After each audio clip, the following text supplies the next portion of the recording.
Hey everyone, Sparkle Butterfly here, and Hello guys, welcome back to another thingy. I am your girl, Mickey.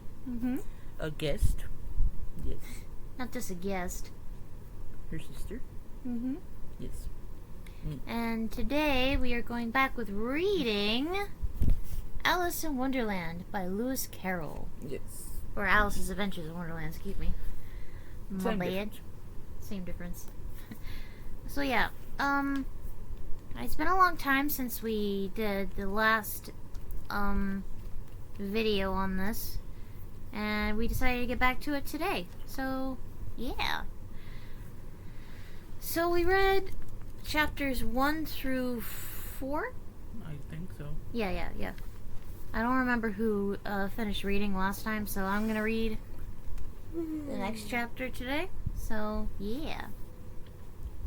Oh, guys, if you make it all through the video, grab yourself some popcorn, grab yourself a snack, anything, and let's get to it. And just a quick disclaimer: we're not the best readers. Yeah. I mean, we are readers, but we can't really read out loud that well. So Yeah. So please. expect there to be some mistakes, a lot of mistakes actually. So Please, don't come at us. yeah, Don't. go easy on us, okay? We're Yeah. not professional readers. Yes. So let's us Reader out louders. Read out louders. Yeah, there. That's better. Okay, are you ready? Let's get into it. All right. Chapter 5. Advice from a caterpillar. Ooh. This is where we'll meet the caterpillar. Who are you? Oh wait. Yeah. Okay. I'll let you be the caterpillar. Okay. Okay. All right. I thought it was an owl. Don't worry about me, guys. I'm okay. Okay. Go. Chapter 5. Advice from a caterpillar. The caterpillar and Alice looked at each other for some time in silence. At last, the caterpillar took the hookah out of its mouth and addressed her in a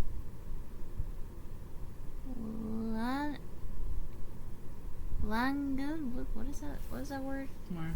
Right here. Languid? Languid? I think. I don't know. In a sleepy voice.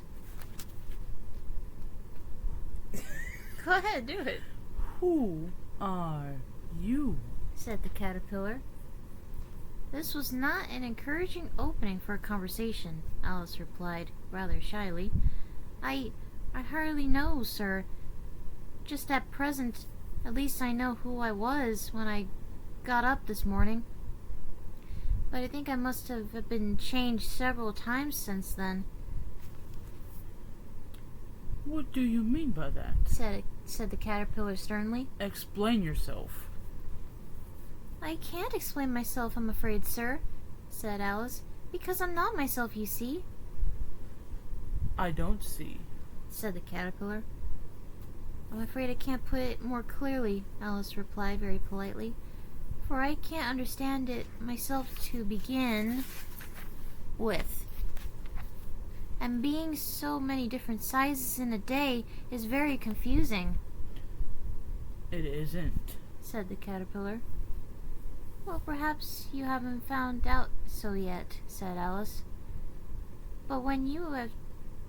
But when you have to turn into a chrysalis, you will someday, you know. And then after that, into a butterfly.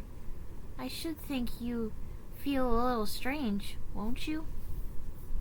Not a bit. Said the caterpillar. Well, perhaps your feelings may be different, said Alice. All I know is it would feel very strange to me, You! said the caterpillar, contemptuously. Yeah. Who are you? Which brought them back again to the beginning of the conversation.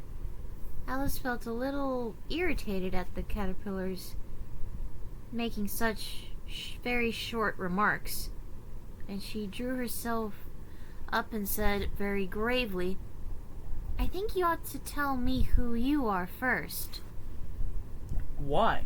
said the caterpillar.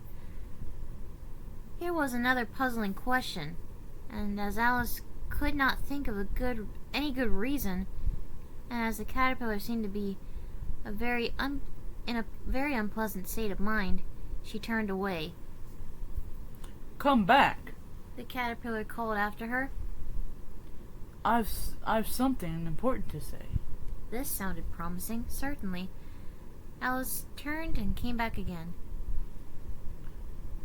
Keep your temper, said the caterpillar. Is that all? Said Alice, swallowing down her anger as well as she could. No. Said the caterpillar. He just says no. No.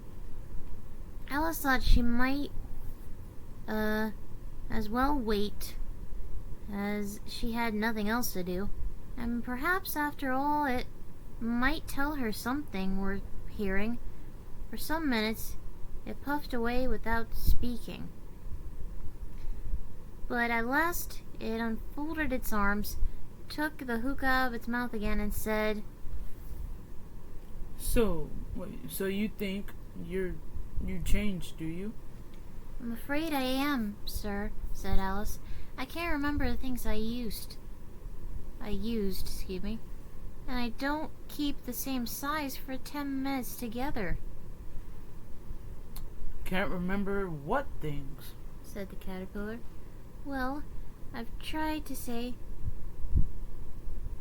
how does the little busy bee, but it all came different, Alice replied, in a very melancholy voice, I think. Repeat, you are old, Father William. Oh wait, no, that's your line, sorry.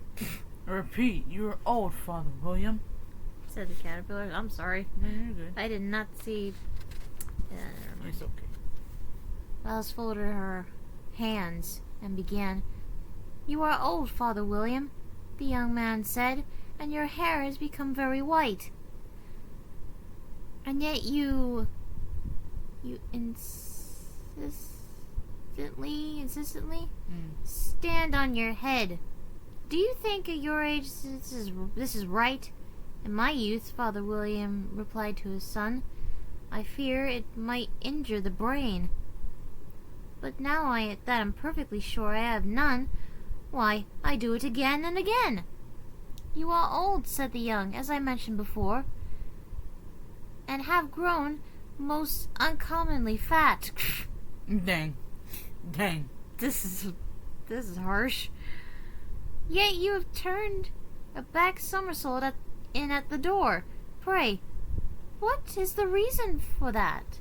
In my youth, said the sage, as he shook his grey locks, I kept all my limbs very supple, I think. Supple, yeah. By the use of this ointment, 1 shilling the box. Allow me to sell you a couple? You are old, said the youth, and your jaws are too weak for anything tougher than suet. Sheesh. Yet you finished the goose with the bones and the beak. Pray, how did you manage to do it? In my youth, said his father, I took to the law and argued every case with my wife, and the muscular strength which it gave to my jaw had lasted the rest of my life. You are old, said the youth. One would hardly suppose that your eye was as steady as ever, yet you balanced an eel on the end of your nose. How do you do that? What made you so awfully clever? I have answered 3 questions, and that is enough, said his father. Don't give yourself airs. Do you think I can listen all day to such stuff? Be off, or I'll kick you downstairs. Gosh dang. Wow. Oh yeah, this is your line. That is not said right. This is not said right. Said the caterpillar. Not quite right, I'm afraid, said Alice timidly. Some of the words have got altered. It is wrong from the beginning to end. Said the caterpillar decidedly. And there was silence for some minutes. The caterpillar was the first to speak. Yoy. What size do you want to be? It asked. Oh, I'm not particular as to size, Alice hastily replied. Only one doesn't like changing so often, you know. I don't know, said the caterpillar. Alice said nothing. She had never been so much contradicted in all her life before, and she felt that she was losing her temper. Wait, are you content now? After all that, I don't think so, said the caterpillar. Well, I should like to be a little bigger, sir, if you wouldn't mind, said Alice. 3 inches is 3 inches is such a wretched height to be. It is a very good height indeed, said the caterpillar, angrily, rearing itself again upright as it spoke. It was exactly 3 inches high. But I'm not used to it, pleaded poor Alice, okay, what's this word? I'm sorry. We don't read big words. Piteous tone. And as she thought to herself, I wish the creatures wouldn't be so easily offended.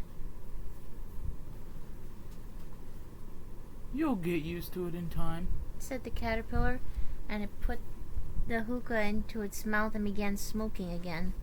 This time Alice waited patiently until it chose to speak again. In a minute or two, the caterpillar took the hookah out of its mouth and yawned once or twice and shook itself. He actually yawned? Twice. Wow. That's good. Okay. Then it got down off the mushroom and crawled away into the grass, merely remarking as it went. I can't see. Sorry. One side will make you grow taller, and the other side will make you grow shorter. One side of what? The other side of what? Thought Alice to herself. Of the mushroom, said the caterpillar, just as if she asked it out loud. And in another moment, it was out of sight. Alice remained looking thoughtfully at the mushroom for a minute, trying to make out which were the 2 sides of it, as it was perfectly round. Yeah. She found this a very difficult question. However, at last, she reached her arms around it as far as they would go, and broke off a bit of the side.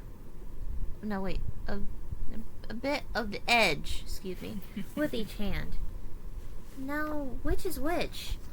She said to herself, and nibbled a little of the right hand bit to try the effect. The next moment she felt a violent blow underneath her chin. It had struck her foot. Hang on. Let me reconnect here. Hang on. This is very puzzling to read. She was a good deal frightened by this very sudden change, but she felt that there was no time to be lost. She was shrinking rapidly.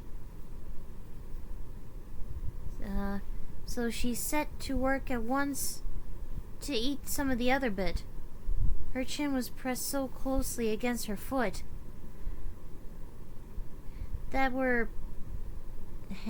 that there was hardly room to open her mouth. But she did it at last and managed to swallow a morsel of the left-hand bit. "Come, my head's free at last," said Alice in a tone of delight, which changed into alarm in another moment, when she found that her shoulders were nowhere to be found. All she could see when she looked down was an immense length of neck. Oh geez, it made her neck grow. Oh no.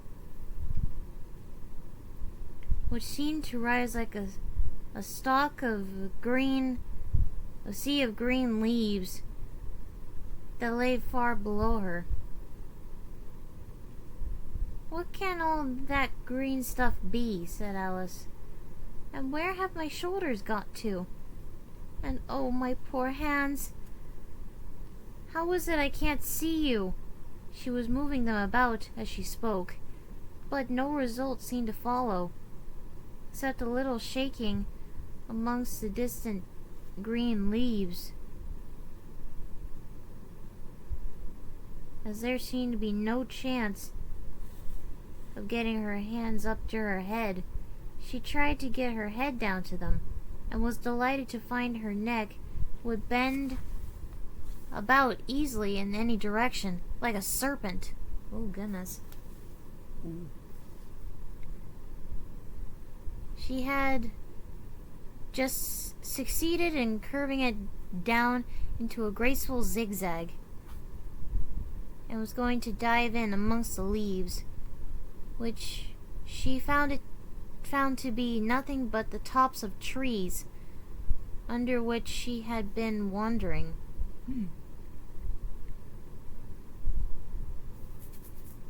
Excuse me.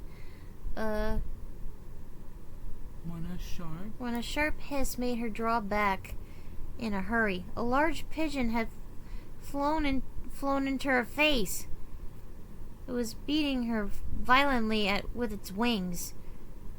"Serpent!" screamed the pigeon. "I'm not a serpent," said Alice indignantly.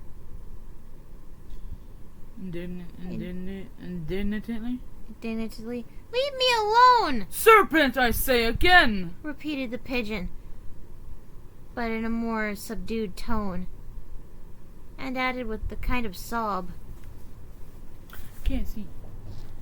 I'm sorry." "It's okay. Wait, I've tried every way, and nothing seems to suit them." I haven't the least idea what you're talking about," said Alice. "I haven't tried the roots of trees, and I've tried the banks, and I've tried hedges," the pigeon went on, without attending to her. "But those serpents, there's no pleasing them."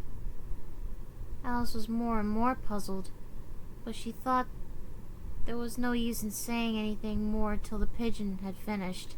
"As if it wasn't trouble enough, hatching these eggs." Hatching, Hatching the eggs. said the pigeon. "I must be on the lookout for serpents night and day.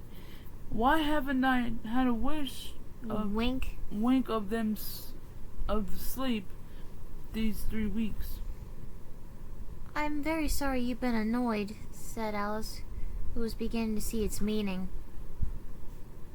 And just as I'd taken the highest tree in the... What's that? In the wood. In the wood. Continued the pigeon, raising its voice to a shriek. Where? Right here. Right here? Yeah. And just as I was thinking I should be free from them, at last, they must needs... Wait, what? They must needs come wriggling down from the sky. Ugh! Serpent! But I'm not a serpent, I tell you, said Alice. I'm a... Well, what are you? said the pigeon. I can see you're trying to invent something. I'm a little girl, said Alice rather doubtfully, as she remembered the number of changes she had gone through that day. A likely story indeed, said the pigeon in a tone of the deepest contempt. I've seen a good manly little girl in my time, but never one with such a neck as that. No. No. You're a serpent, and there's no use denying it. What's that word? I suppose you'll be... I'm sorry. It's okay. Let's see. I suppose you'll be telling me next that you've never tasted an egg. I have tasted eggs, certainly, said Alice, who was a very truthful child.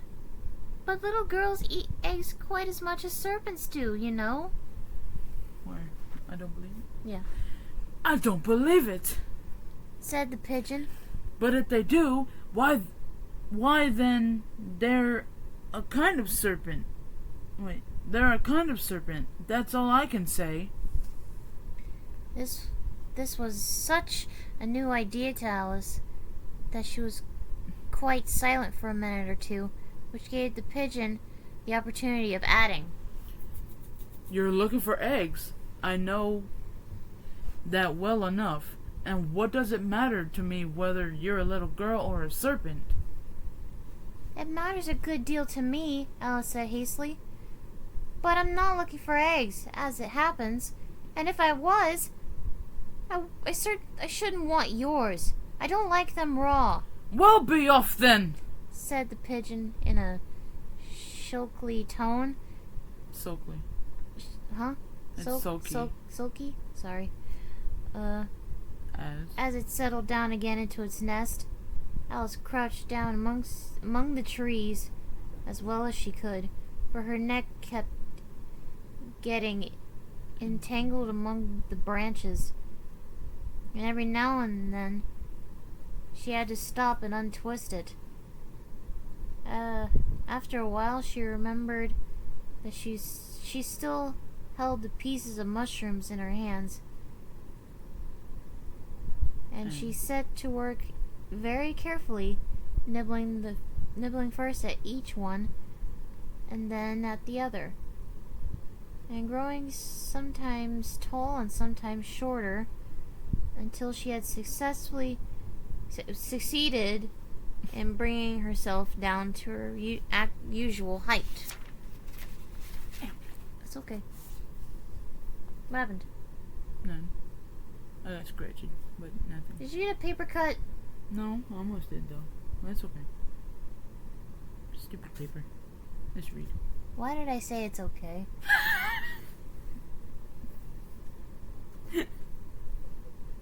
Huh? You said it's okay. Do not clip that, whoever's watching. She said it's okay. I must have lost my mind for a second. I guess you thought I said I'm sorry when I said out, and you said it's okay. Let's just forget that happened. We're almost done with chapter 5. Yeah, it'll be my turn. Yeah.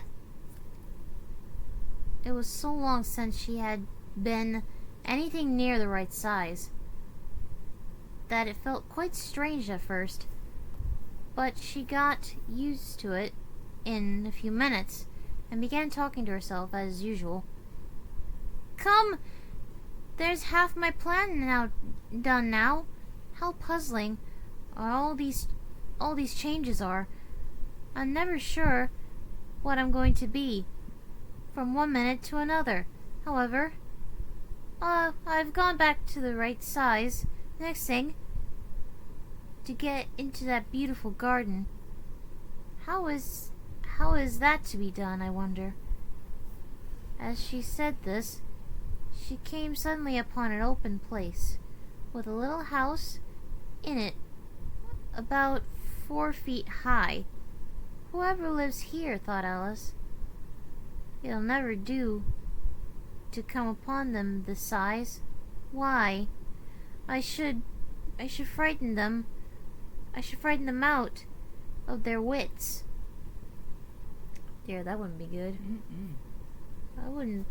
I wouldn't like to frighten anyone whose house is 4 foot high. Yeah, I wouldn't either. Anyway, wait. It's best not to think about it too much. So she began nibbling at the right hand bit again. I did not venture to go near the house till she had brought herself down to 9 inches high. Smart plan. Alright. Remember what we used to do? What? I used to have my ukulele and Yeah. Oh, you're gonna go get it? Yeah. Alright. We're gonna pause real quick. We'll be right back. And we're back. Alice ate those potions. It was mushrooms. Oh crap! She ate those mushrooms that the caterpillar told her one would make her. One side would make you grow taller, while the other would make you grow smaller. What she said. But now we're gonna read chapter 6. It's your turn to read. It's my turn to read. It's just, yes. The ukulele is back, everybody. Okay. Alright. What's chapter 6 called? Chapter 6. Pig and Pepper. Okay. For a minute or two, she stood looking at the house and wondering what to do next. When suddenly, a footman in livery came running out of the wood. She considered him to be a footman because he was livery. Otherwise, judging by his face, only she would have called him a fish.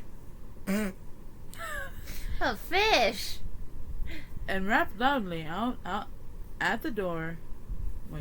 And rapped loudly at the door with his knuckles. It was opened by another footman in livery, with a round face and large eyes like a frog. And both footmen, Alice noticed, he had powdered hair that curled all over their heads. She felt very curious to know what it was all about, and crept a little way out of the wood to listen. The fish footman began by producing from under his arm a great letter nearly as large as himself, and this he handed over to the other, saying in a solemn tone, "For the Duchess, an invitation from the Queen to play croquet." Oh, an invitation from the Queen. Mm-hmm. Lovely. Do you play croquet? No. She went, No. no.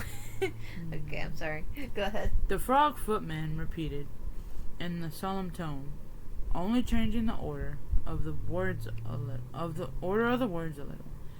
From the Queen, an invitation for the Duchess to play croquet.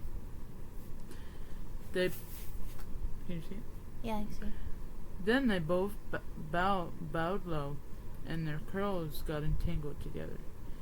Alice laughed so much at this that she had to run back into the wood for fear of their hearing her. Yeah. And when she next peeped out, the fish footman was gone, and the other was sitting on the ground near the door, staring stupidly up into the sky. Stupidly up into the sky. Wow. Alice went timidly up to the door and knocked. There's no sort of use in knocking, said the footman, and that for two reasons. First, because I'm on the same side of the floor as you are. Of the door. Same side of the floor. I really said floor? Oh, yeah, no. you did. Sorry. Oh, no. I'm on the same side of the door as you are. Secondly, because they're making such a noise inside, no one could possibly hear you. And certainly there was a most extraordinary noise going on within, a constant howling and sneezing, and every now and then, then a great crash that honestly scared me so bad. I'm sorry. The things I do, man. I'm sorry. I didn't mean to scare you. I was doing a little effect. Crash! Then a great crash. Crash! As if a dish or a kettle had been broken to pieces. Ooh, that's not good. Please, then, said Alice. How am I to get in? There might be some sense in your knocking. The footman went on without attending to her. If we had the door between us, for instance, if you were inside, you might knock, and I could let you out, you know. He was looking up into the sky all the time, and he was speaking, and if I can turn the page. Wait, that made no sense, though. This Alice thought decidedly uncivil. But perhaps he can't help it, she said to herself. His eyes are so very nearly at the top of his head. But at any rate, he might answer questions. How am I to get in? She repeated aloud. I shall sit here, the footman remarked, till tomorrow. At this moment, the door of the house opened, and a large plate came skimming out, straight towards the footman's head.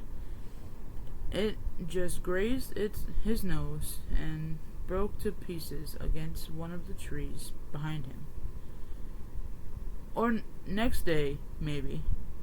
The footman continued in the same tone, exactly as if nothing happened. How am I to get in? Asked Alice again in a louder tone. Are you to get in at all? said the footman. That's the first question, you know. Oh wait. It's my turn still. Yeah. It was no doubt only Alice did not like to be told so. It's really dreadful. She muttered to herself. The way all the creatures argue, it's enough to drive one crazy. The footman seemed to think this is a good opportunity for repeating his remark with variations. I shall sit here, he said, on and off for days and days. But what am I to do? Said Alice. Anything you like, said the footman and began whistling. Oh, there's no use in talking to him. Alice said desperately. He's perfectly idiotic.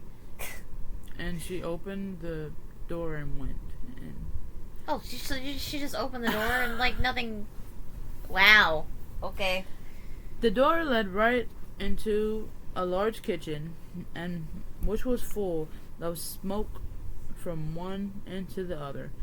The Duchess was sitting on the three-legged stool in the middle, nursing a baby. The cook was leaning over the fire, stirring a large cauldron which seemed to be full of soup. That's you. There's certainly too much pepper in that soup. Alice said to herself, as well as she could for sneezing. There was certainly too much of it in the air. Even the Duchess sneezed occasionally. And as for the baby, it was sneezing and howling alternately without a moment's pause. My goodness. The only things in the kitchen that did not sneeze were the cook, a large cat which was sitting on the hearth On the hearth, yeah. On the hearth and grinning from ear to ear. Please, would you tell me? Oh, said Alice, a little timidly, for she was not quite sure whether it was good manners for her to speak first. Why your cat grins like that?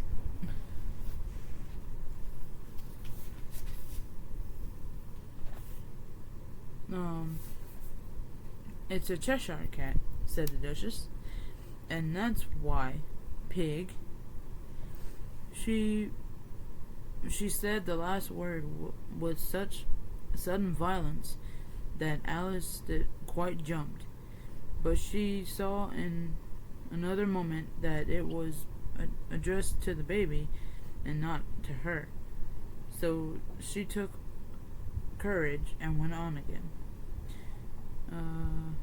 Wait, so she just shouted "Pig!" like that? I guess Is so. that what it was? Anyway, Is that what's going on? Oh dear. I didn't know that Cheshire cats always grinned. In fact, I didn't know that cats could grin. they all can, said the Duchess, and most of them do. I don't know of any that do. Alice said very politely, feeling quite pleased to have got into a conversation. You don't know much, said the Duchess, and that's a fact. Dang! Sheesh! Why is... Oh my goodness. Poor Alice. Well, Alice is just going through so much in this.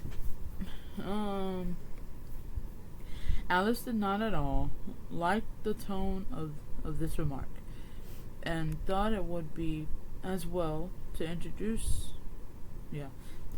some other subject of conversation. While she was trying to fix one, the cook took the cauldron of soup off the fire and at once set to work throwing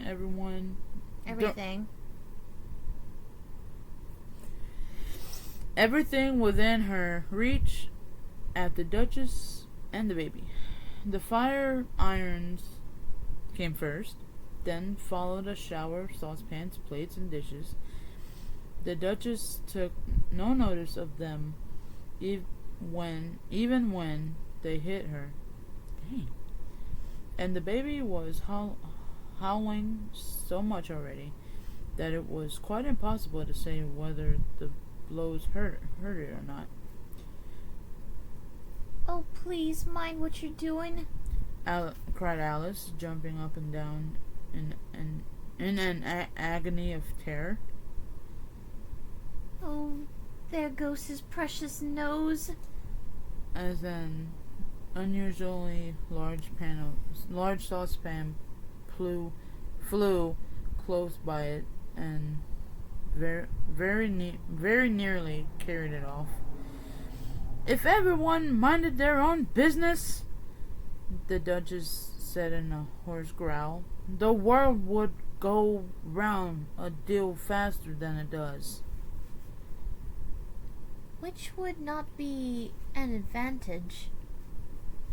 Said Alice, who felt very glad to get an opportunity of showing off a little of her knowledge. Do that to you. Just think of what work it would make with the day and night. You could see the Earth.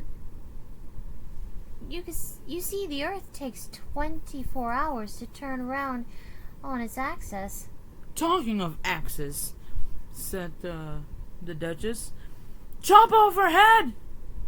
Alice glanced rather anxiously at the cook to see if she meant to take the hint, but the cook was busily stirring the soup and seemed not to be listening, so she went on again. 24 hours, I think, or is it 12? Oh, don't bother me. Sheesh. I could be the... My goodness. Why is this Duchess so mean?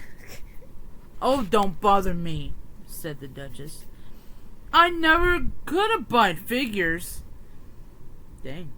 Wow. And with that, she began nursing her child again, singing a sort of lullaby to it as she did so, and giving it a violent shake at the end of every line. Oh no.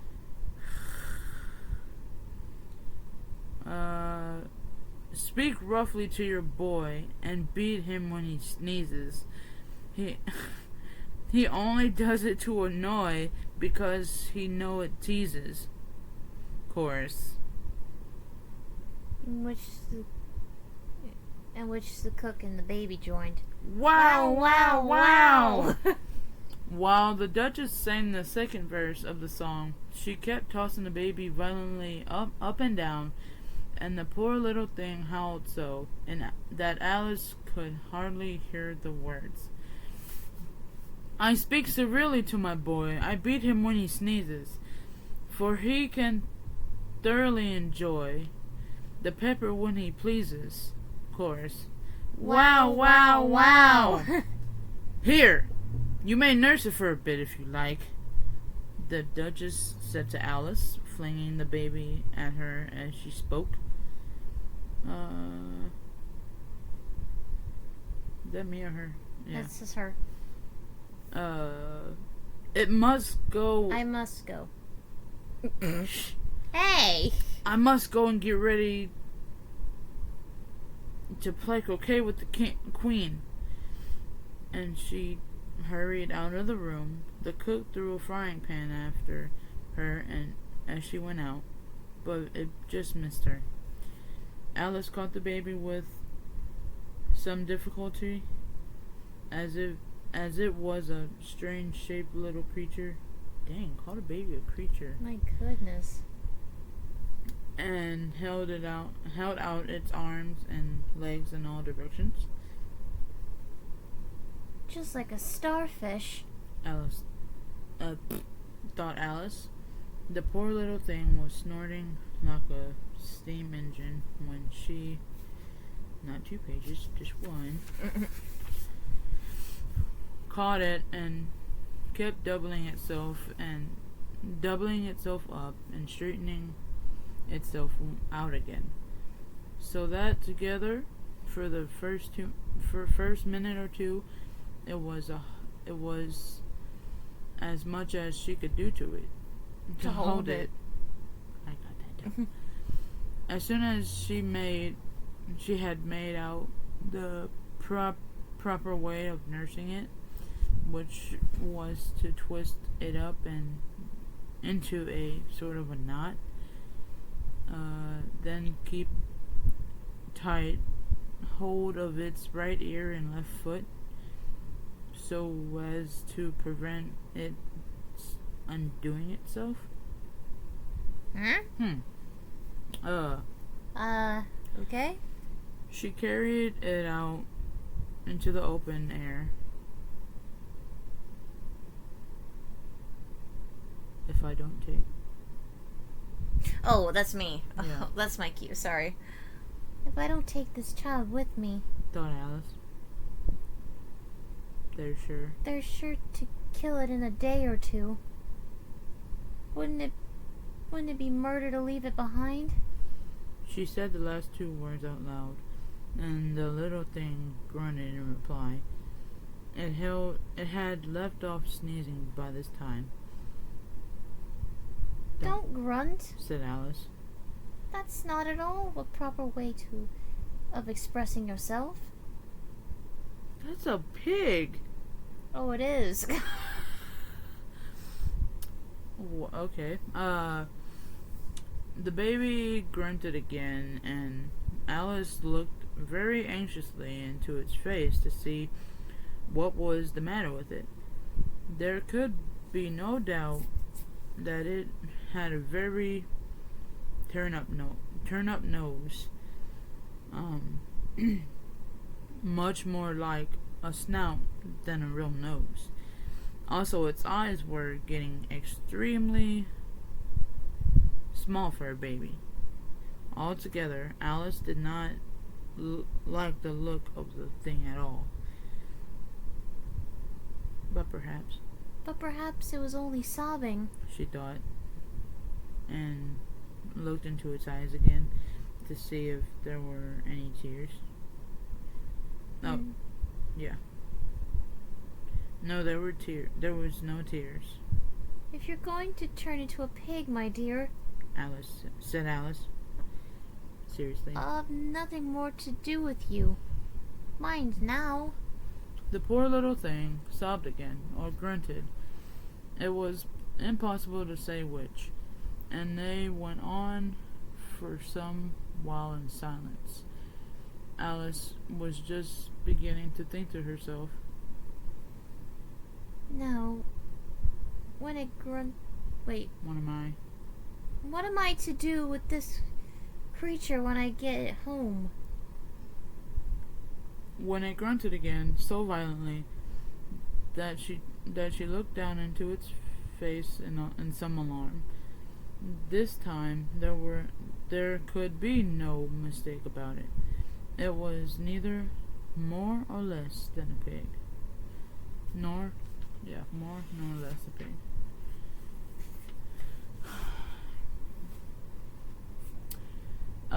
And she felt that it would be quite absurd for her to carry it any further. So she set the little creature down and felt quite relieved to see it trot away quietly into the wood. Yeah. If it had grown up, she said to herself, it would have made a dreadfully ugly child. Dang, Alice. My gosh. But it makes a rather handsome pig, I think. And she began thinking over other children she knew who might do very well as pigs. Dang. Wow. And was just saying to herself, yeah. If one only knew the right way to change them. When she was a little startled by seeing the Cheshire Cat sitting on a bough of a tree a few yards off. The cat only grinned when it saw Alice. It looked good-natured, she thought. Still, it had very long claws and a great many teeth. So she felt that it ought to be treated with respect. Cheshire Puss, she began, rather timidly, as she did not know all whether it was It would like the name. However, it only grinned a little wider. Come, it pleased so far. Oh, wait, Come, it's pleased so far. thought Alice, and she went on. Would you tell me... Hold on, Yeah, would you tell me, please, which way I ought to go from here? that depends a good deal on where you want to get to, said the cat. I don't much care where. said Alice. Then it doesn't matter which way you go, said the cat. So long as I get somewhere. Alice added an explanation. Oh, you're sure to do that, said the cat. If you only walk long enough. Alice felt that this could not be denied, so she tried another question. What sort of people live about here? In that direction, the cat said, waving its paw right around. Lives a hatter in that direction, waving another paw. Lives a March hare. Visit either you like. They're both mad, But I don't want to go among mad people. Alice remarked. Oh, you can't help that, said the cat. Hey, I'm trying to help you. I got it. I know where to go. Okay. We're all mad here. I'm mad. You're mad, How do you know I'm mad? said Alice. You must be, said the cat, or you wouldn't have come here. Alice didn't think that proved it at all. However, what? What was that? It was a bug. There's a bug. Let me see. However, she went on. And how... Oh, that's you. Oh, it's me. Okay. And how do you know that you're mad?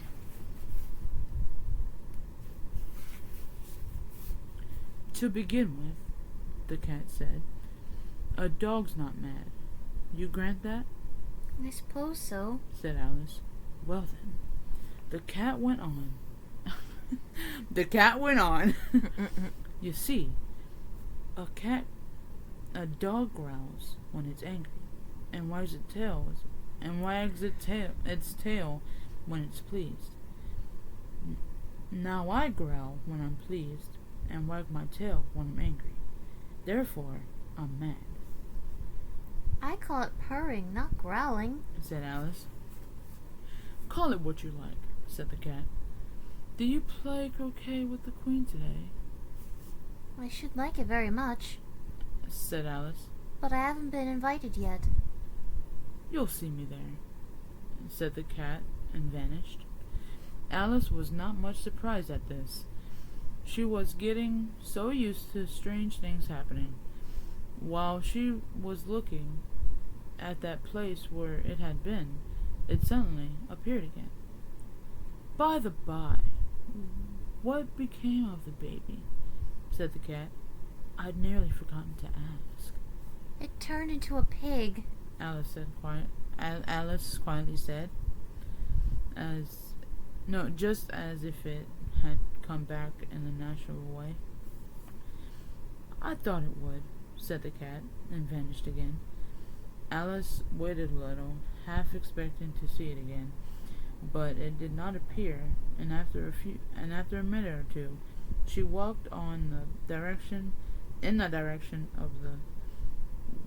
in which the March hare was said to live. I've seen hatters before. She said to herself. Let's The see. March hare. The March hare will be much the most interesting. And perhaps, as this is May, it wouldn't be raving mad. At least, hold on, I can't read from this angle. At least not so mad as it was in March. As she said this, she looked up, and there was the cat again, sitting on the branch of a tree. "Did you say pig or fig?" said the cat. I said pig. Can you see it now? Yeah. And replied Alice. And I wish you wouldn't keep appearing and vanishing so suddenly. You make one quite giddy. Alright, said the cat. And this time it vanished quite slowly, beginning with the end of the tail and ending with a grin, which remained some time after the rest of it was gone. Well, I've often seen a cat without a grin, Thought Alice. but a grin without a cat, it's the most curious thing I've ever saw in my life. She had not gone much farther before she came in sight of the house of the March Hare. She thought it must be the right house because the chimneys were shaped like ears, and the roof was thatched with fur. It was so large a house that she did not like to go near till she had nibbled some more of the left-handed bit of mushroom, and raised herself to about 2 feet high. Even then she walked up towards it rather timidly, saying to herself, Suppose it should be raving mad after all. I almost wish I'd gone to see the Hatter instead.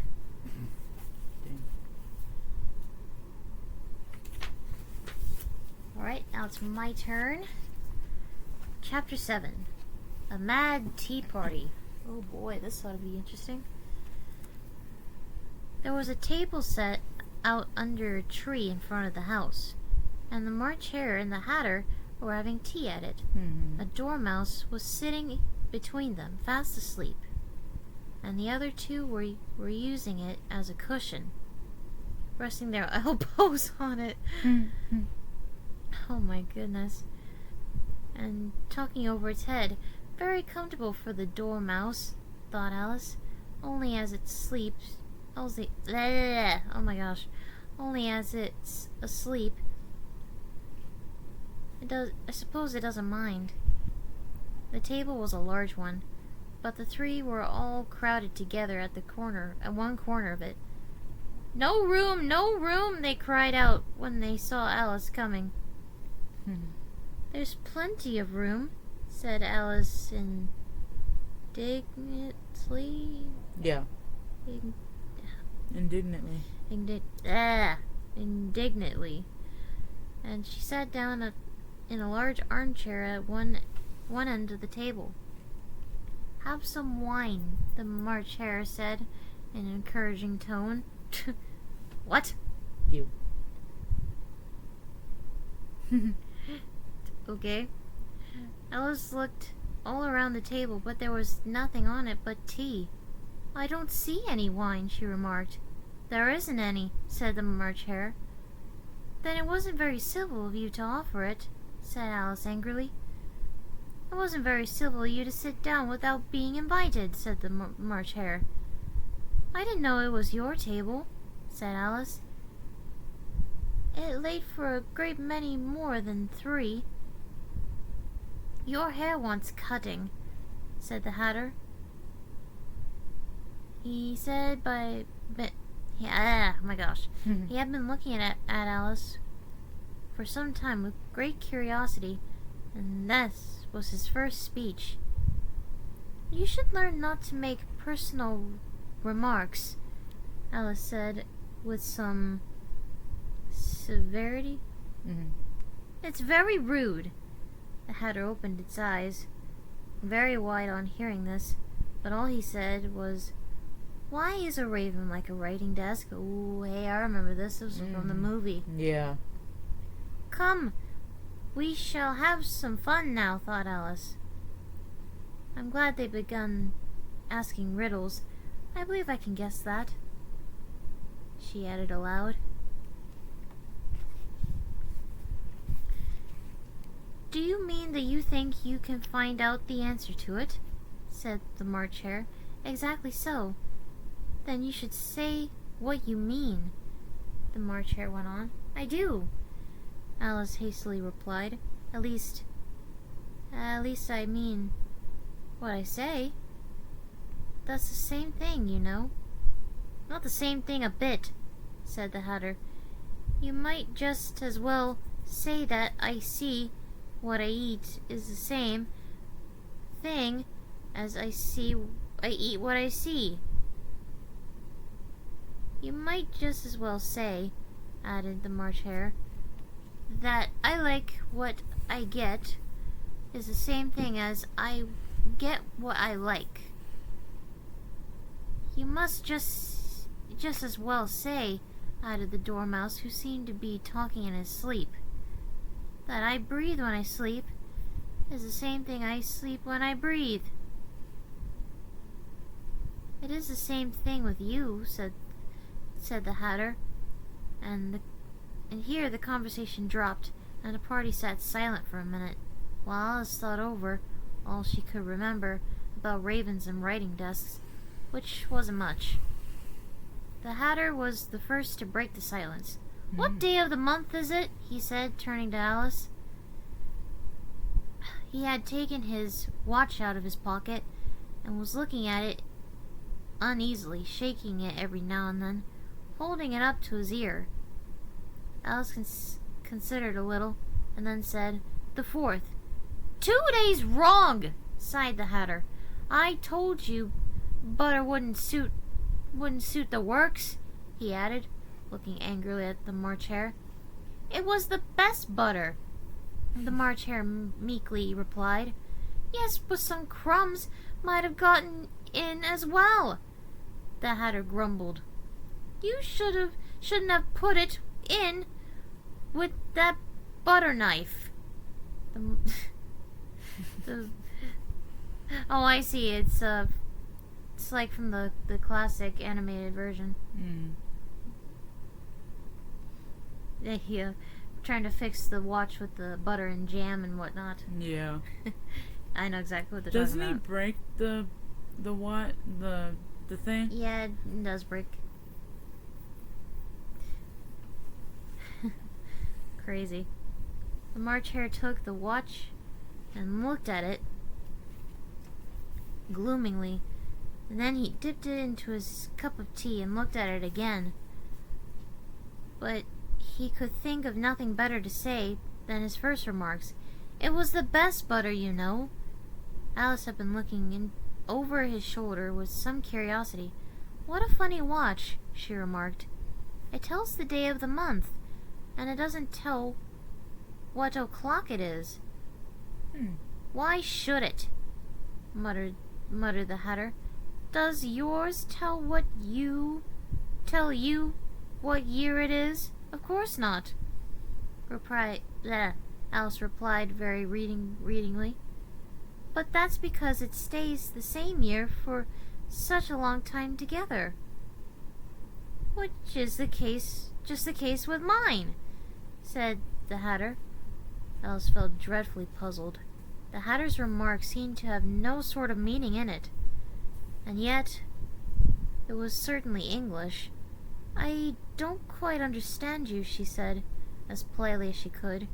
The Dormouse is asleep again, said the Hatter, and he poured a little hot tea upon its nose. The Dormouse shook its head impatiently and said, without opening its eyes, Of course, just what I was going to remark myself. Have you guessed the riddle yet? The Hatter said, turning to Alice again. No, I give it up, Alice replied. What's the answer? I haven't the slightest idea, said the Hatter. Nor I, said the March Hare. Alice sighed wearily. I think you might do something better with the time, she said, than waste it in asking riddles that have no answers. If you knew time as well as I do, said the Hatter, you wouldn't talk about wasting it. It's him. I don't know what you mean, said Alice. Of course you don't, the Hatter said, tossing his head contemptuously. Contemptuously, yeah. I dare say you never even spoke to time. Perhaps not, Alice cautioningly replied. But I know I have to beat time when I learn music. Ah, that accounts for it, said the Hatter. He wouldn't stand beating. Now, if you only kept on good terms with him, he'd do almost anything you'd like with the clock. For instance, suppose it were 9 o'clock in the morning, just time to begin lessons. You'd only have to whisper a hint to time, and round goes the clock in a twinkling. 1:30, time for dinner. I only wish it was, the March Hare said to itself in a whisper. That would be grand, certainly, said Alice thoughtfully. But then, I shouldn't be hungry for it, you know. Not at first, perhaps, said the Hatter, but you could keep it to 1:30 as long as you'd like. Is that the way you manage? Alice asked. The Hatter shook his head mourningly. Oh my gosh! What's that word? It's mournfully. Mournfully. Okay. Mournfully. Okay. See, I told you, we're not the best readers. Nor I, he replied. We quarreled last March, just before he went mad, you know. Pointing his teaspoon at the March Hare. It was at the great concert given by the Queen of Hearts, and I had to sing "Twinkle, Twinkle, Little Bat, How I Wonder what You're At." You know the song, perhaps? I've heard something like that, said Alice. It goes on, you know, the Hatter continued, in this way. Up above the world you fly, like a tea tray in the sky. Twinkle, twinkle. Here the Dormouse shook itself and began singing in its sleep. Twinkle, twinkle, twinkle, twinkle, and went on so long as they had to pinch it to make it stop. Well, I had hardly finished the first verse, said the Hatter, when the Queen jumped up and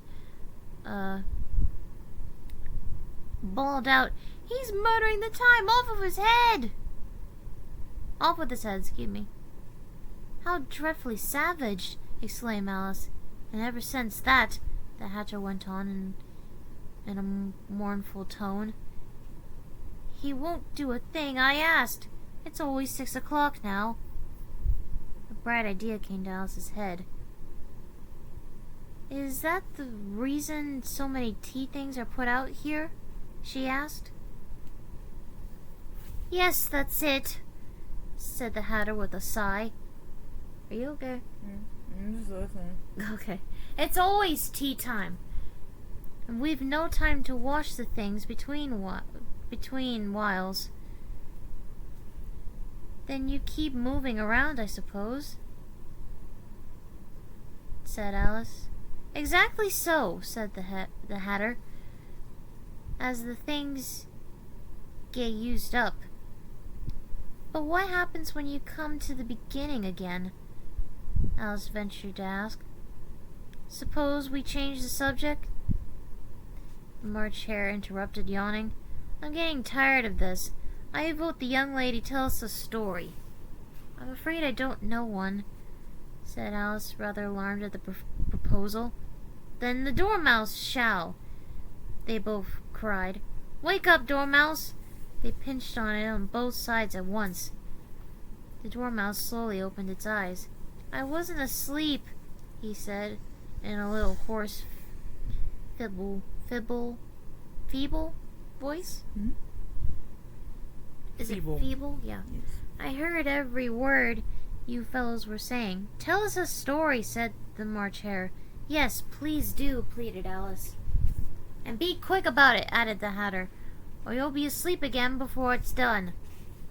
Once upon a time, there were 3 little sisters, the Dormouse began in a great hurry, and their names were Elise, Lacey, and Tilly, and they lived at the bottom of a well. What do they live on? Said Alice, who always took a great interest in questions of eating and drinking. They lived on... Hmm? Wait. What does that say? Treed? Treacle? Treacle? Is that how you say it? Treacle. Yeah. Ah, well, said the Dormouse after thinking a minute or two. They couldn't have done that, you know, Alice gently remarked. They'd have been ill. So they were, said the Dormouse, very ill. Alice tried to fancy to herself what such an extraordinary way of living would be like, but it puzzled her too much, so she went on. But why did they live at the bottom of the well? Take some more tea, the March Hare said to Alice very earnestly. I have had nothing yet, Alice replied in offended tone, so I can't take more. You mean you can't take less, said the Hatter. It's very easy to take more than nothing. Yeah. Nobody asked your opinion. Oh, jeez, said Gosh. Alice. Who's making personal remarks now? The Hatter asked triumphantly. Alice did not quite know what to say to this, so she helped herself to some tea and bread and butter, and then turned to the Dormouse and repeated her question. Why do they live at the bottom of a well? The Dormouse again took a minute or two to think about it, and then said, It was a treacle well. There's no such thing. Alice was beginning very angrily, but the Hatter and March Hare went, Shh, shh, and the Dormouse,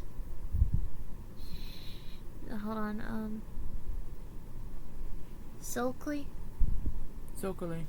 remarked, If you can't be civil, you better finish the story for yourself. No, please go on, Alice said very humbly. I won't interrupt again. I dare say there may be one.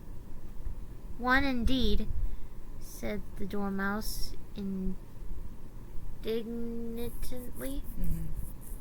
However, he consented to go on. And so these 3 little sisters, they were learning to draw, you know. What did they draw? Said Alice, quite forgetting her promise. Treacle. What is it with the treacle? Said the Dormouse, without considering at all this time. I want a clean cup, interrupted the Hatter. Let's all move one place on. He moved on as he spoke, and the Dormouse followed him. The March Hare moved into the Dormouse's place, and Alice rather unwillingly took the place of the March Hare. The Hatter was the only one who got any advantage from the change. Alice was a good deal worse off than before, as the Hatter had just upset the milk jug onto his plate. Alice did not wish to offend the Dormouse again, so she began very cautiously. But I don't understand. Where did they draw the treacle from? You can draw water out of a water well, said the Hatter, so I should think you could draw a treacle out of a treacle well. Stupid. Jeez, okay. But they were in the well, Alice said to the Dormouse, not choosing to notice this last remark. Of course they were, said the Dormouse. Well in. This answer so confused poor Alice that she let the Dormouse go on for some time without interrupting it. Excuse me. They were learning to draw, the Dormouse went on, yawning and rubbing its eyes, for it was getting very sleepy. And they drew all manner of things, everything that begins with M. Why with an M? Said Alice. Why not? Said the Morchair. Alice was silent. The Dormouse had closed its eyes by this time. It was going off into a doze. But on being pinched by the Hatter, it woke up again with a little shriek and went on. That begins with M, such as mousetraps and the moon and memories and muchness. You know, you say things are much of a muchness. Did you ever see such a thing as a drawing of a muchness? Really, now you ask me, said Alice, very much confused. I don't think. Then you shouldn't talk, said the Hatter. This piece of rudeness was more than Alice could bear. She got up in great disgust and walked off. The Dormouse fell asleep instantly, and neither of the others took the least notice of her going. Wow, rude. Though she looked back once or twice, half hoping that they would call after her, the last time she saw them, they were trying to put the Dormouse into a teapot. At any rate, I'll never go there again, said Alice as she picked her way through the wood. It's the stupidest tea party I ever was at in all my life. Sorry, I keep stuttering. It's okay. Just as she said this, she noticed that one of the trees had a door leading right into it. That's very curious, she thought. But everything's curious today. I think I may as well go in at once. And in she went. Once more she found herself in a long hall, and close to the little glass table. Now I'll manage better this time, she said to herself, and began by taking the little golden key and unlocking the door that led into the garden. Oh, so she was back where she started, basically? She started, okay. Then she set to work nibbling at the mushroom. She had kept a little piece of it in her pocket, till she was about a foot high, and then walked into the little passage, and then she found herself at last in the beautiful garden, among the bright flower beds and the cool fountains. Wow. Last chapter for this one. Last chapter, alright. Okay. Let's do this. Okay. So, chapter 8. We're gonna take a break? Yeah. Alright, we're gonna take a little break for a minute. We'll be right back. After these short messages. I wish we could do that. I know. We can't edit. We'll be right back. And we're back. And we're back. With the last chapter of the night. Oh boy. Last chapter. Alright. Okay. The Queen's Croquet Ground. Oh boy. Let me see. Hold on. 1, 2, 3, 4, 5, 6, 7. I'm just saying. Oh my god. Please don't tell me this is all of it. Oh my god. Okay. This is all of it. No. Look at it. It skipped all the way to 10. Hold on. Oh wait, it did? Yeah. Oh, It went whoops. 8 to 10. 8 to 10. Uh-oh. Let's fix that. There it is. On page Okay, 116. that's not bad. Okay. Alright. Leave me alone. Okay, sorry. A large rose. Give me my ukulele.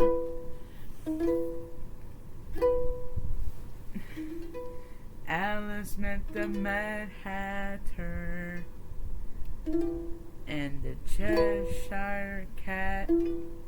He's my favorite. They were at a tea party. What's so funny? Let's go. Bring.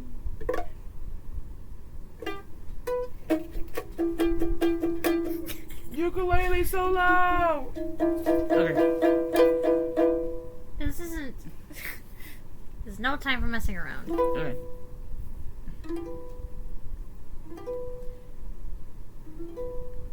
The Queen invited everybody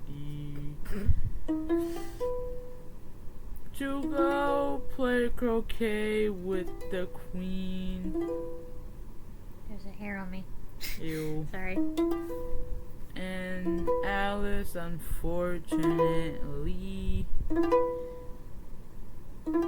did not get an invitation to it.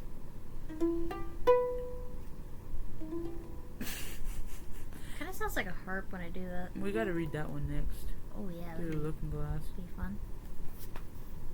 But now we're on chapter 8, which is called The Queen's Croquet Ground. So let's get to it. Give me this back. Ow! Yeah! Ow, my finger. Ow. That actually hurts. Okay, I'm sorry. You can have that back. Now what's on to the show? On to the show. Bring! So the Queen's Croquet Ground. Okay. A large rose tree stood near the entrance of the garden.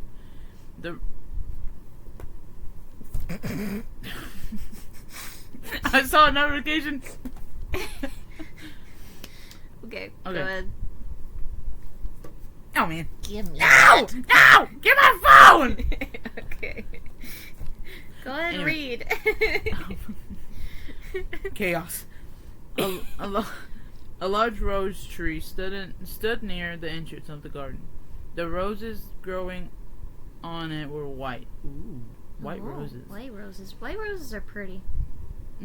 But there were 3 gardeners at it, busily painting them red. Painting the roses red. Mm-hmm. Alice thought this is a very curious thing, and she went nearer to watch them. Can you see? Yeah, I can see. Let me do it like this. Yeah, there we go.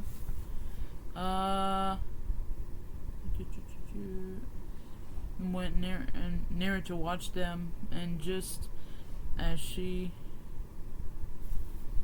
came up to them, she heard one of them say, "Look out now, 5. Don't go splashing paint over me like that.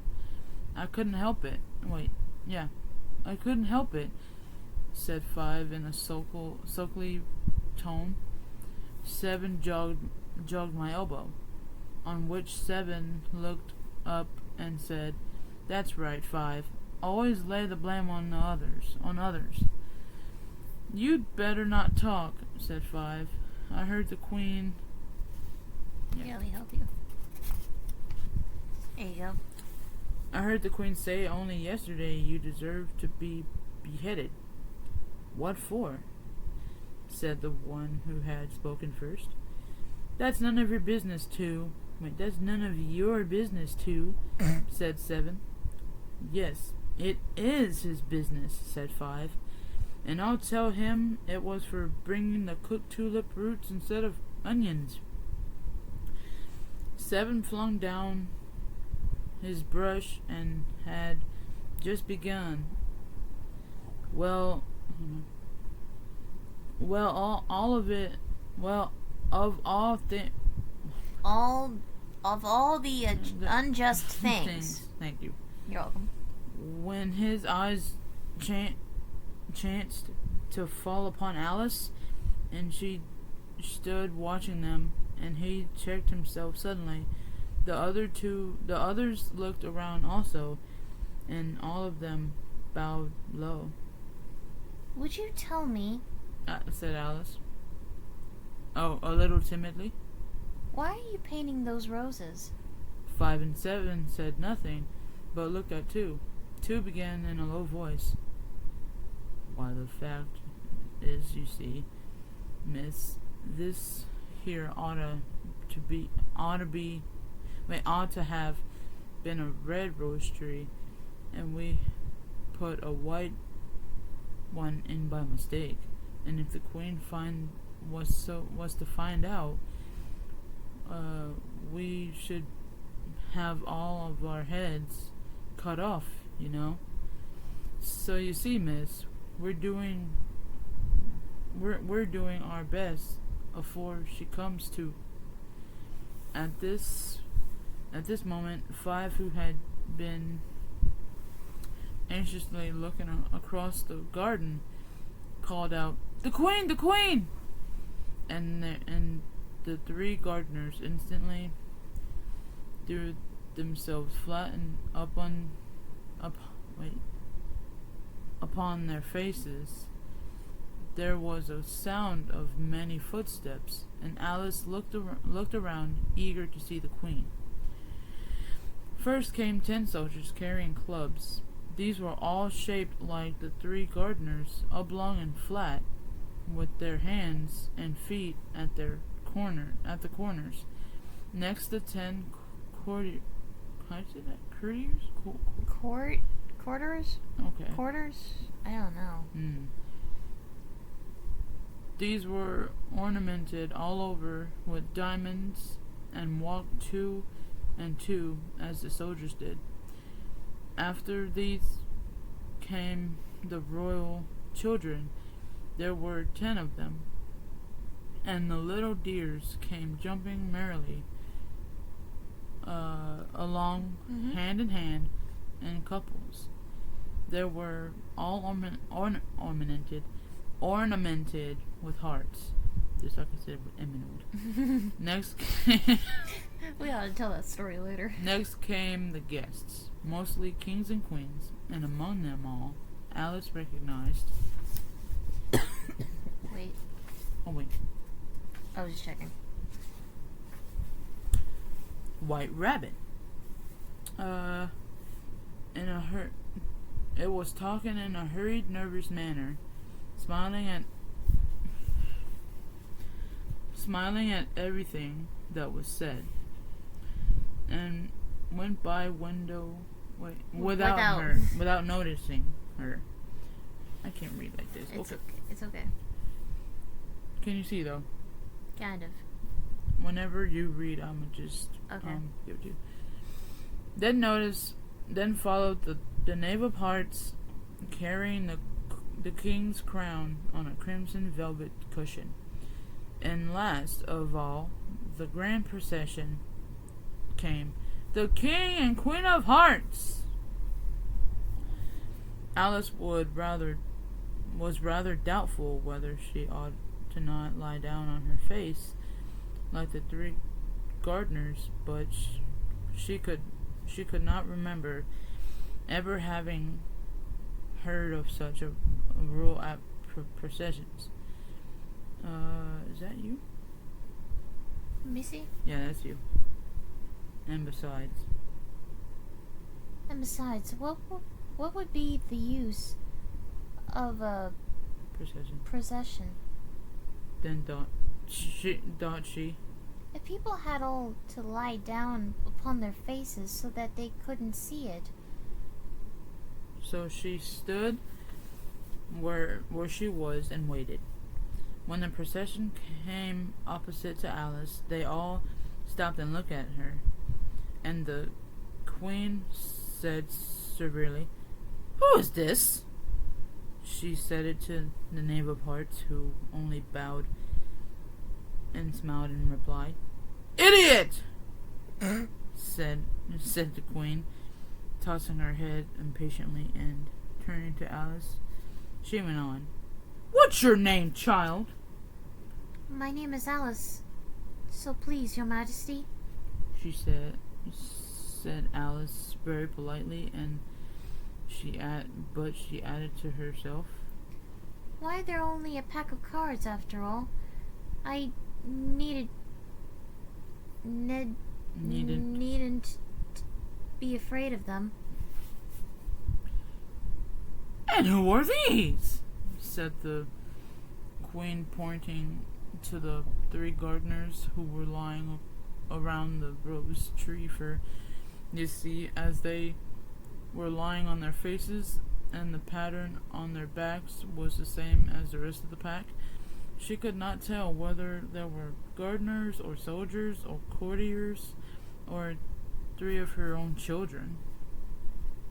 No, not the 2 pages. How should I know? Said Alice, surprised at her own courage. It's no business of mine. The queen turned crimson with fury, and after glaring at her for a moment, like a wild beast, began screaming, "Off with her head! Off with—" Nonsense! said Alice, very loudly and decidedly, and the queen was silent. The king laid his hand on her arm and timidly said, "Consider, my dear, she is only a child." The queen turned angrily away from him and said to the knave, "Turn them over!" The knave did so, very carefully, with 1 foot. "Get up!" said the queen in a shrill, loud voice, and the 3 gardeners instantly jumped up and began bowing to the king, the queen, the royal children, and everybody else. "Leave off that!" screamed the queen. "You can make me giddy." And then turning to the rose tree, she went on, "What have you been doing here?" Do you want to do it too? I guess. I mean, I could do it. There's no Okay. problem. "May it please your majesty," said two, in a very humble tone, going down on 1 knee as he spoke. "We were trying—" "I see," said the queen, who had meanwhile been examining the roses. "Off for their heads!" I could do a good You could, yes. Queen of Hearts. Mm-hmm. And the procession moved on. 3 of the soldiers remaining behind to execute the unfortunate gardeners, who ran to Alice for protection. You shan't be beheaded. Said Alice, and she put them into a large flower pot that stood near. The 3 soldiers wandered for a minute or 2, looking for them, and then quietly marched off after the others. "Wait, are their heads off?" shouted the queen. "Their heads are gone, if it please your majesty," the soldiers shouted in reply. "That's right," shouted the queen. "Can you play croquet?" The soldiers were silent and looked at Alice, as the question was evidently meant for her. Yes. "Come on, then!" roared the queen, and Alice joined the procession, wondering very much what would happen next. It's a very fine day, said a timid voice at her side. She was walking by the white rabbit, who was peeping anxiously into her face. Very. Said Alice. Where's the Duchess? I guess I'm reading for the white rabbit as well. Hush, hush, said the rabbit in a low, hurried tone. He looked. Oh, let me bring it closer. There we go. He looked anxiously over his shoulder as he spoke, and then raised himself upon tiptoe, but put his mouth close to her ear and whispered, She is under sentence of execution. What for? Said Alice. Did you say, what a pity? The rabbit asked. No, I didn't. Said Alice. I don't think it's at all a pity.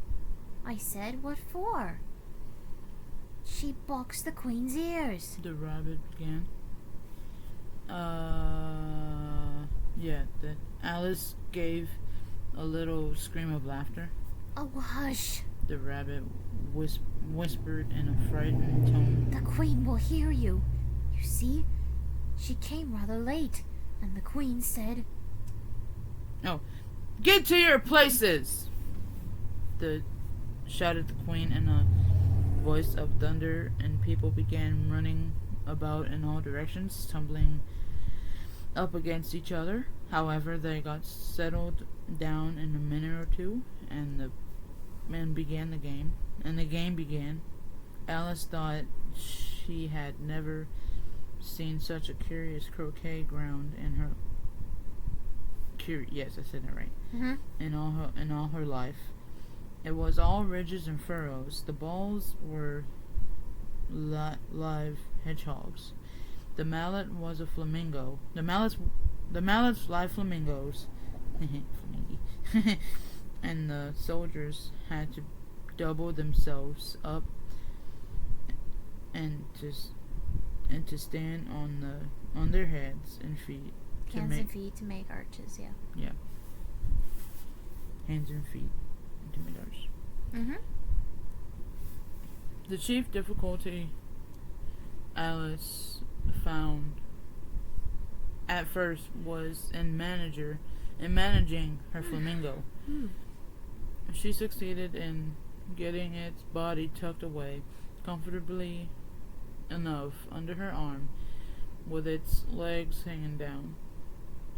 But generally, just as she had got its neck nicely straightened out, and was going to give the hedgehog a blow with its head, it would twist itself around and look up in her face with a puzzled expression that she could not help bursting out laughing. And when she got its head down and was going to begin again, it was very provoking to find that the hedgehog had rolled itself, and it was in the act of crawling away.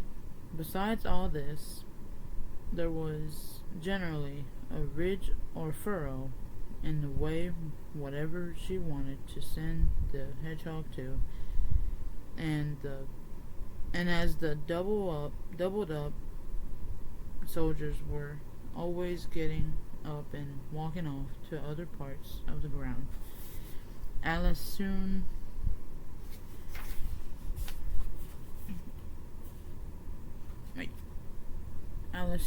came to the conclusion that it was a very difficult game indeed. The players all played at once without waiting for turns, quarreling all the while and fighting for the hedgehogs. And in a very short time, the Queen was in a furious passion, and went stamping out and shouting, "Off with his head!" or "Off with her head!" about once in a minute. Alice began to feel very uneasy, to be sure. She had not as yet had any dispute with the queen, but she knew that it might happen any minute, and then thought she would wait. Oh, wait, that's me. Oh my gosh! That's okay. And then, Thought she. what would become of me? They're dreadfully fond of beheading people here. The great wonder is that there's anyone left alive. This is scary.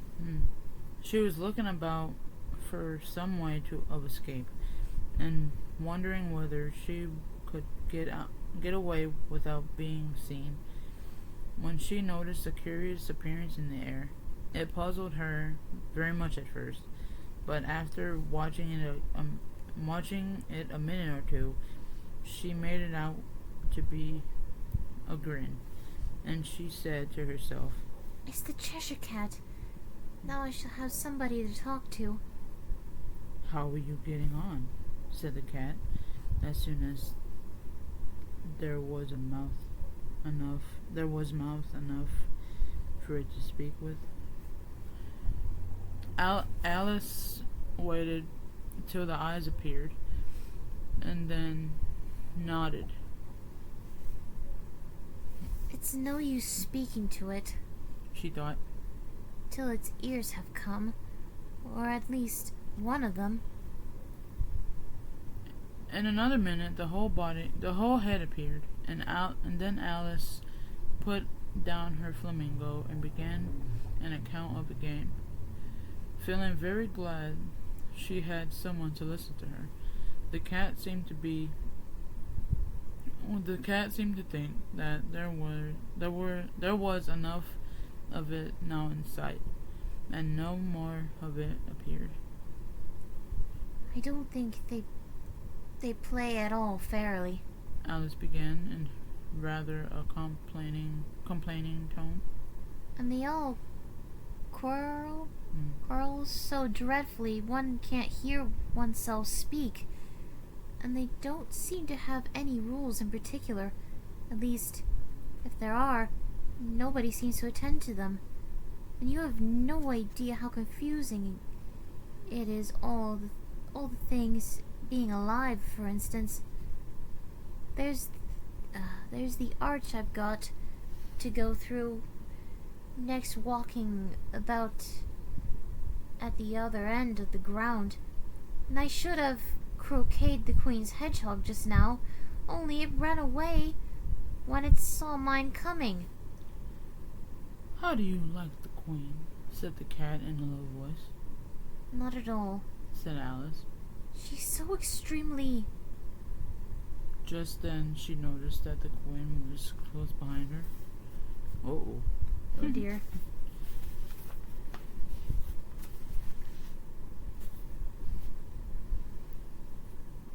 Oh, listening, so she went on.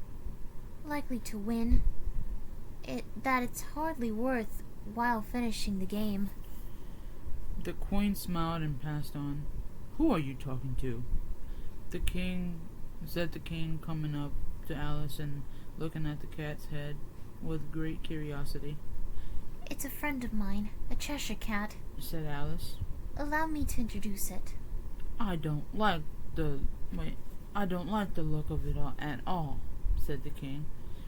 However, it may kiss my hand if it likes.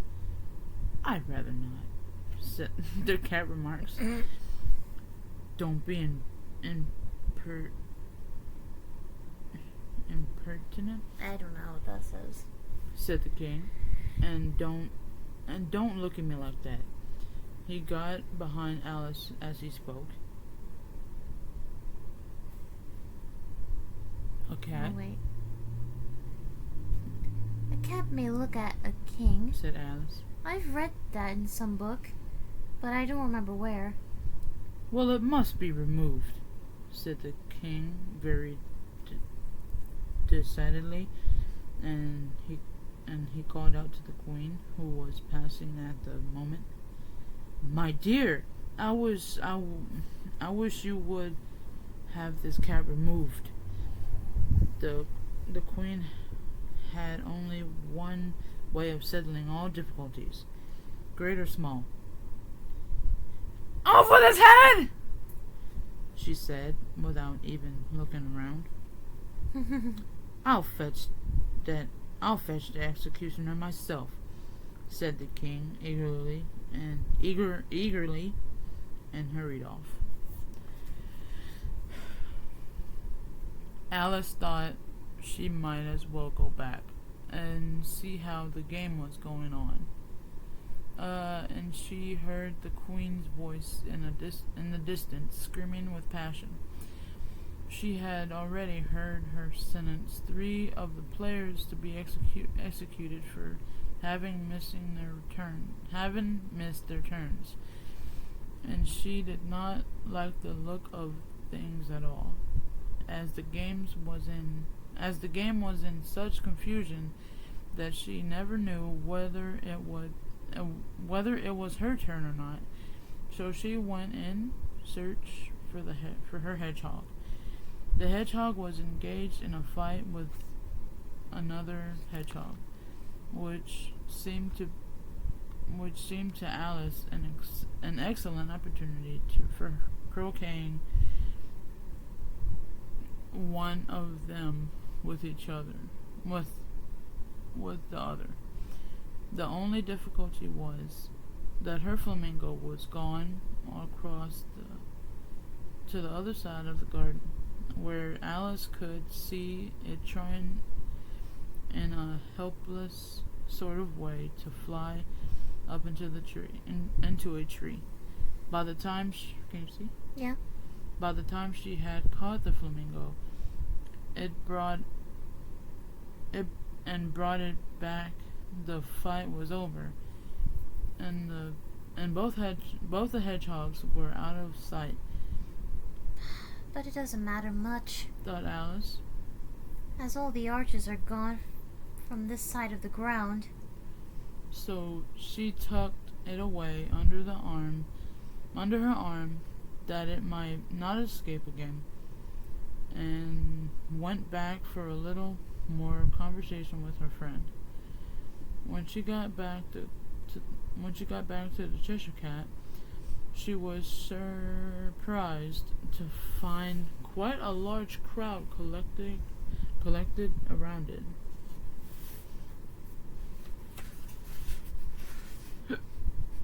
There was a dispute. There was a dispute going on between the executioner, the king, and the queen, who were all talking. I knew that. Talking at once, while all the rest were quite silent, and looked very uncomfortable. The moment Alice appeared, she was appealed to by all 3 to settle the question, and they repeated their arguments to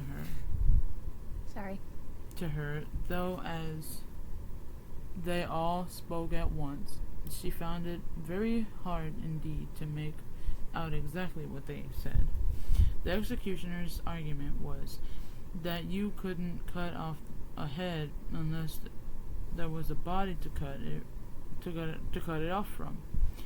That he had never had to do such a thing before, and he wasn't going to begin at his time of life.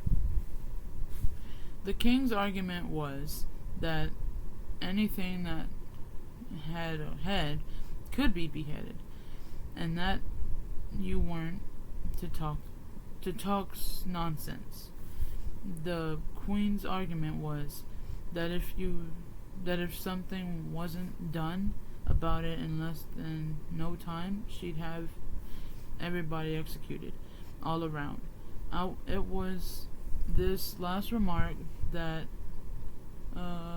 had made the whole party look so grave and anxious. Alice could think of nothing else to say, but It belongs to the Duchess. You better ask her about it. She's in prison, the queen said to the executioner. Fetch her here. And the executioner went off like an arrow. The cat's head began fading away in the moment he was gone, and by the time he had come back with the Duchess, it had entirely disappeared. So the king and the executioner ran wildly up and down looking for it, while the rest of the party went back to the game. Oh, and that's it, I think. Yeah. Yep, that's it. Well, that was fun. That was fun, my goodness. Well, that's all we have time for this episode.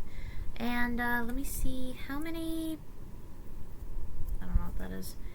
How many chapters do we have left? Let's see. Probably like 5. Let's see.